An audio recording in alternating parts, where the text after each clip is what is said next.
السلام عليكم ورحمة الله وبركاته. ازيكم حبايبي؟ عاملين ايه؟ يا رب تكونوا بألف خير. النهاردة كده هنعمل حاجة اختراع، صينية كده تحفة هنقدمها مع الرز. اتمنى بقى ان انتوا تجربوا الوصفة دي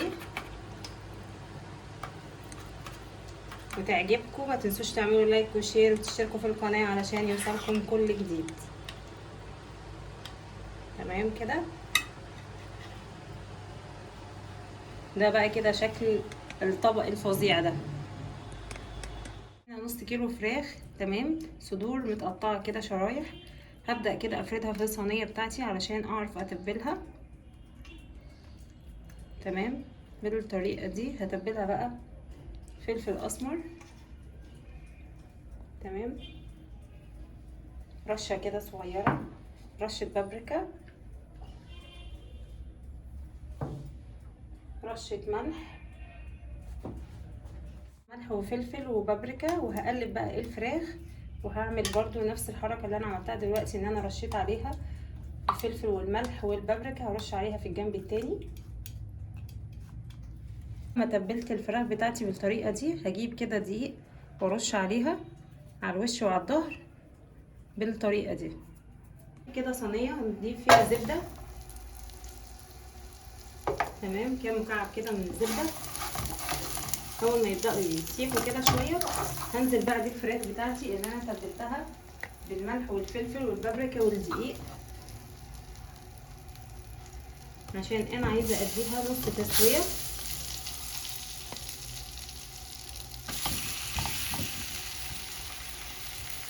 تمام كده. نبدا بقى كده نقلب الفراخ بتاعتنا على الجنب التاني لغايه بقى ما تاخد لون، ونشوف بقى هنكمل ازاي مع بعض. اهو كده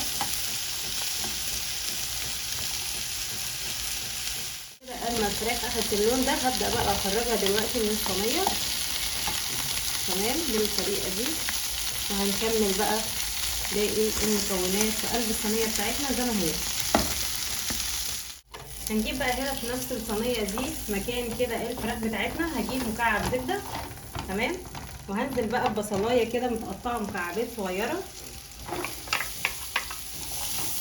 واقلبهم بالطريقه دي.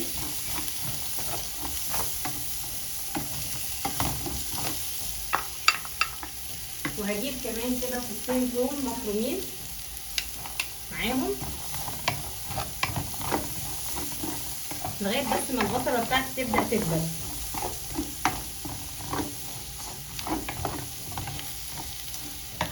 كده 4 حبات بطاطس صغيره متقطعه مكعبات كده بالطريقه دي.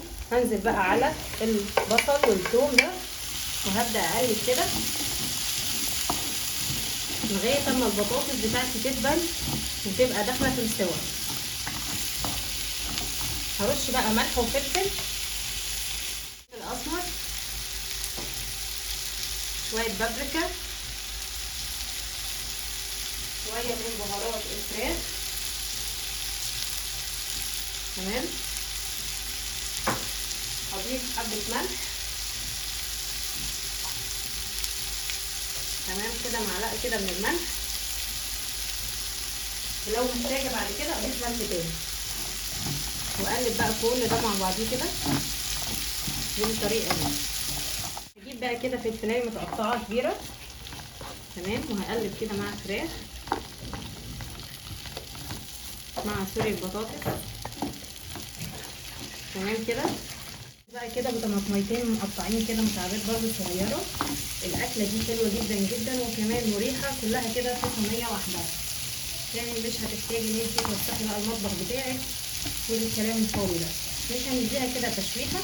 وهننزل بقى دلوقتي بنص كوبايه من الميه، ننزل كده بنص كوبايه من الميه عشان بس البطاطس تكمل سواها كويس. دلوقتي بقى بعد ما البطاطس كده حطيت لها كوبايه ميه وحطيت كمان عليها معلقه من الصلصه، تمام، وسبتها كده استوت. هرص بقى الفراخ بتاعتي اللي احنا شوحناها دي بالزبده، هرصها بالطريقه دي، تاخد بس ايه شويه كده تسويه بسيط عشان هي مستويه نص سوا، تكمل السوا بتاعها بالطريقه دي. وهغطي عليها برضو قد 10 دقايق كده او 5 دقايق، وبعدين نشوف هنكملها ازاي مع بعض. بقى بعد ما استوت الفراخ معايا وسبتها كده قد 10 دقايق، هجيب بقى الجبنه الموتزاريلا بتاعتي. انا مش عارفه هي تماسكت شويه معايا، فانا رحت مقطعاها كده بالسكينه. تمام، هبدا بقى ارصها كده على الصينيه كلها، وطبعا كل حاجه مستويه هدخلها الفرن على الشوايه بس. تمام، بص شايفين بقى كده يا حبايبي، دي بعد ما خرجت من الفرن بعد الجبنه رشينا عليها حبه كده من الزعتر المجفف، حلو جدا. هنقدمها كمان مع رز. تمام، اتمنى بقى ان تعجبكم الوصفه دي، ما تنسوش تعملوا لايك وشير وتشتركوا في القناه علشان يوصلكم كل جديد.